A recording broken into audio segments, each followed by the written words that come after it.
could happen to the last 10. I ran away with my life, fast forward, never turn back again. It's kind of funny that the more we pass time, the more we need to set them rewind. And 19 was the year I had to leave you, but now I'm seeing all the signs.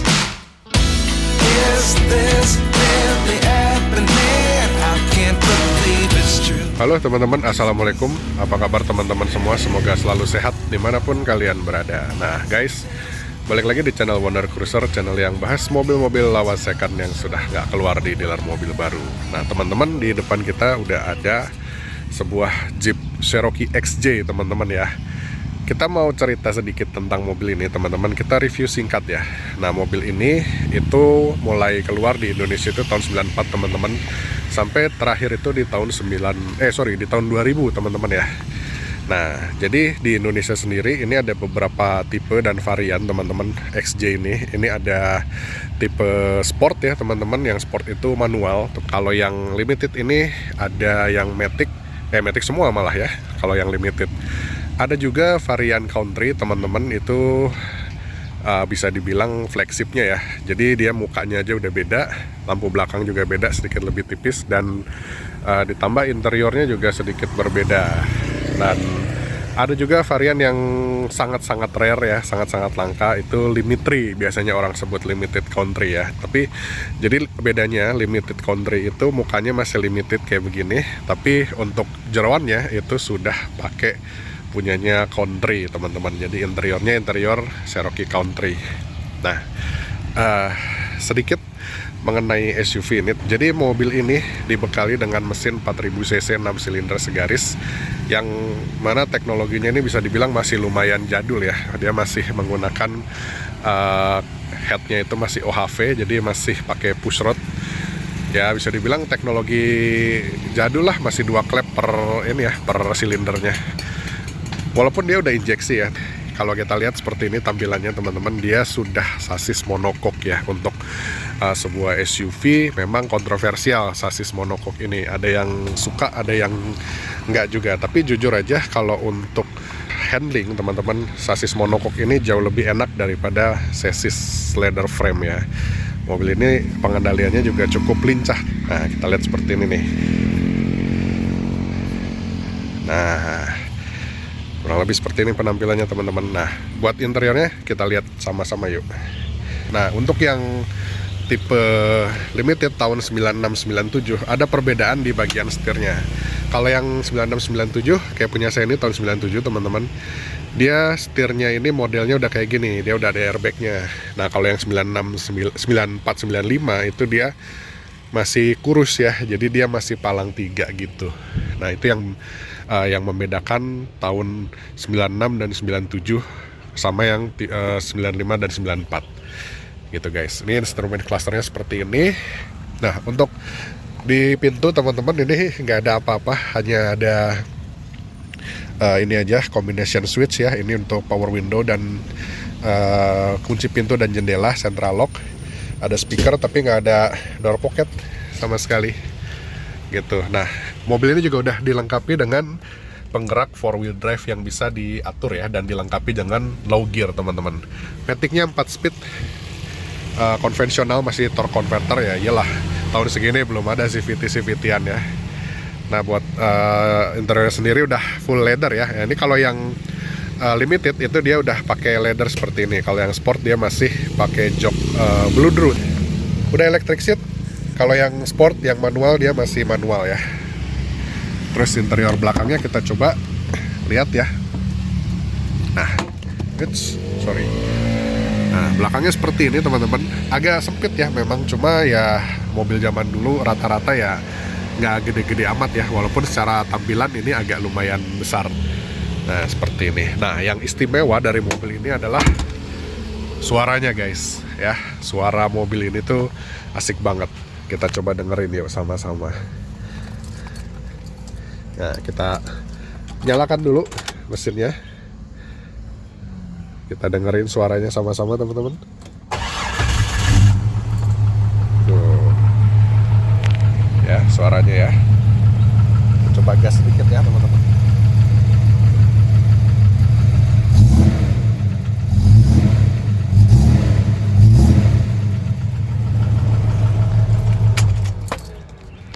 Nah, kira-kira seperti itu suara dari mobil ini. Gahar banget, dan memang mobil ini juga udah dilengkapi dengan exhaust system dari Borla.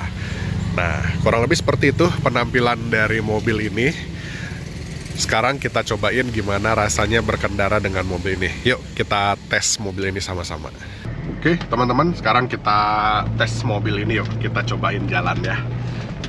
Oke, jadi kita ngomongin rasa berkendara dari mobil ini ya. Kita mulai dari bantingannya dulu ya. Untuk bantingan, mobil ini untuk mobil dengan teknologi yang bisa dibilang agak jadul ya, ini bantingannya masih oke, karena sebenarnya mobil ini di belakangnya itu masih menggunakan per daun guys, gitu. Jadi harusnya kan bantingannya agak kaku ya, tapi untuk sebuah mobil dengan per daun atau dengan konstruksi kaki-kaki yang masih nggak terlalu bagus, bukan nggak terlalu bagus ya, bukan mobil modern lah bisa dibilang gitu ya. Ini bantingannya cukup lembut teman-teman ya, apalagi yang bagian depan, karena memang bagian depannya juga dia sudah menggunakan coil spring atau per keong.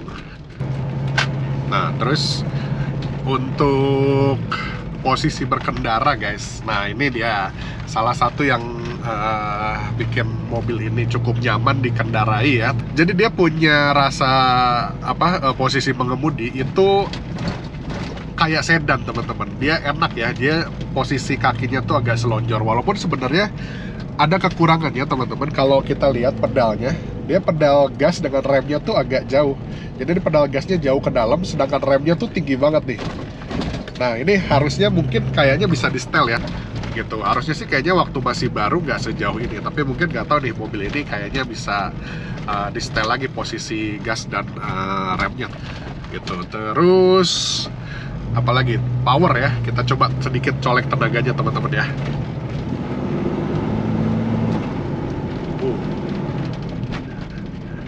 Nah mobil ini karakternya teman-teman, torsinya gede, jadi ketika kita pertama kali ngegas, nah itu dia kelihatan kap mesinnya tuh agak naik gitu teman-teman. Mungkin kalau di kamera itu nggak terlalu kelihatan ya, tapi kalau kita nyetir langsung itu kerasa banget. Jadi kayak kayak mau mangap gitu loh, si kap mesinnya naik gitu.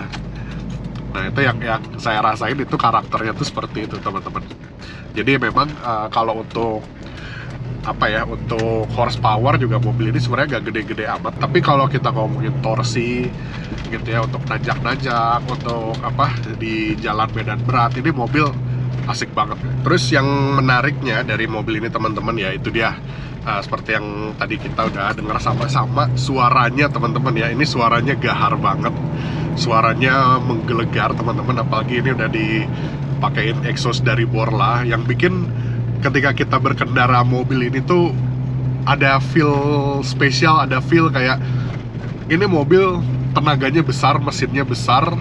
Ya memang besar teman-teman, 4000 cc itu bukan kapasitas mesin yang kecil ya, apalagi 6 silinder, dan dia menghasilkan suara yang sangat-sangat merdu seperti ini. Ini kayaknya tiap kita lewat banyak mata memandang ke arah kita teman-teman. Nah itu tuh jadi bikin mobil ini feel-nya juga spesial ya, gitu. Itu salah satu hal yang menyenangkan ketika kita mengendarai mobil ini, gitu. Jadi sensasional gitu rasanya teman-teman. Terus ada satu hal lagi yang menarik. Jadi kalau teman-teman beli mobil ini, walaupun sekarang harganya udah cukup tinggi teman-teman ya, ini pasaran ya, mungkin di harga kalau yang 9697 kayak begini mungkin rata-rata dia udah di atas 200 juta. Ya walaupun udah lumayan tinggi, tapi kalau kalian beli mobil ini, saya rasa dalam beberapa waktu ke depan harganya akan naik terus. Kenapa? Karena memang peminat dari mobil ini juga cukup banyak ya. Jadi nggak menutup kemungkinan mobil ini harganya akan naik terus gitu ya. Berapa banyak dia naik ya kita juga masih belum tahu teman-teman, tergantung permintaan gitu. Tapi selama ini yang saya perhatikan, harga Jeep ya rata-rata itu naik teman-teman. Nggak cuma Cherokee aja ya, bahkan untuk keluarga Wrangler kayak TJ, YJ gitu ya, JK lah yang baru aja, itu Kalau JK mungkin harganya masih cenderung stabil ya, nggak turun, nggak naik. Bahkan ada beberapa case untuk beberapa tipe itu malah naik kayak Rubicon gitu ya. Tapi kalau untuk YJ, untuk TJ, wah itu harganya udah gila-gilaan teman-teman. Bahkan TJ itu sekarang harga bukan pasaran ya, harga rata-rata orang jual itu udah di kepala 7. Luar biasa, harganya udah ngelewatin harga JK teman-teman. Gila ya. Jadi sebenarnya kalau kalian beli mobil ini, kalian sama aja dengan berinvestasi dalam bentuk mobil, karena memang harganya bakal naik terus gitu teman-teman. Cuma memang ya sedikit problemnya itu adalah cari yang unitnya masih bagus itu agak susah memang teman-teman. Jadi kalian harus benar-benar cari unit yang benar-benar bagus, benar-benar oke. Kalian kalau bisa cari referensi ke orang yang memang sudah mengerti teman-teman ya. Nah, kemana referensinya? Kalau saya sih biasanya di Instagram ya teman-teman. Itu kalian bisa cari di Instagramnya Anak Jeep atau Galeri XJ. Nah, ini bukan promosi ya teman-teman, tapi memang sejauh ini saya juga banyak ikutin sosial media mereka, dan banyak info yang bisa kita dapetin juga di situ teman-teman ya, gitu. Jadi kalau kalian mau belajar, mau tanya-tanya, itu ya silahkan ke dua akun itu ya, Anak Jeep dan Galeri XJ. Gitu teman-teman ya. Jadi walaupun mobil ini umurnya udah uzur, sudah tua, kalau dipakai juga ya dibandingin sama mobil modern ya jauh lah teman-teman ya, masih ya bisa dibilang masih lebih enakan kita naik Pajero atau Fortuner sebenarnya karena lebih praktis. Cuma ya memang ada sensasi yang nggak bisa diberikan oleh mobil baru ya, suaranya, ya brandnya. Ini adalah Jeep beneran teman-teman ya. Ini bukan SUV yang dikasih julukan Jeep, tapi ini adalah mobil dengan merek Jeep, dan ini adalah the original Jeep ya, memang mobil dengan merek Jeep ini teman-teman. Gitu guys ya. Jadi seperti itu kurang lebih teman-teman untuk impresinya mobil ini, impresi berkendara, sedikit review teman-teman. Apakah masih worth it untuk kalian beli di saat ini? Wah, worth it banget teman-teman ya. Kalian bisa dapetin sensasi yang rasanya tuh laki banget, laki tulen, bener-bener maco gitu ya. Jadi kalian nggak akan disepelekan lah naik mobil ini, benar-benar tulen lakinya, menambah kadar kegantengan kalian tuh benar-benar naik drastis lah. Kalian benar-benar jadi ganteng total naik mobil ini teman-teman, gitu ya. Oke teman-teman, buat teman-teman yang mau cari mobil ini silahkan siapkan dana, ya bukan mobil ini ya teman-teman. Kalau buat teman-teman yang mau nyari XJ ya siapkan budget mungkin sekitar 180 sampai, kalau yang country itu bahkan bisa sampai 500 juta teman-teman. Buat kalian yang wira swasta, siapkan saldo kalian, sisihkan keuntungan kalian. Buat kalian yang masih pelajar, masih sekolah, cepetan telepon papa kalian, mama kalian, bilang mau dapat menantu nggak. Kalau mau cepet dapat menantu, jangan lupa beliin mobil ini biar cepet dapat pasangan. Hai, gila. Oke, jadi begitu teman-teman ya. Gitu aja paling videonya. Kalau kalian suka dengan video ini, jangan lupa di like teman-teman, jangan lupa juga di subscribe. Dan kalau kalian berminat dengan mobil seperti ini, dengan Cherokee XJ ini, siapkan dana sekitar 180 sampai 200, ya 500 juga bisa teman-teman. Kalau yang country itu bahkan sudah sampai 500 juta ya. Udah harganya udah kelewat mahal, tapi ya namanya barang hobi, pasti harganya mengikuti kondisi. Oke, segitu dulu aja dari saya. Sampai ketemu di video berikutnya. Wassalamualaikum warahmatullahi wabarakatuh.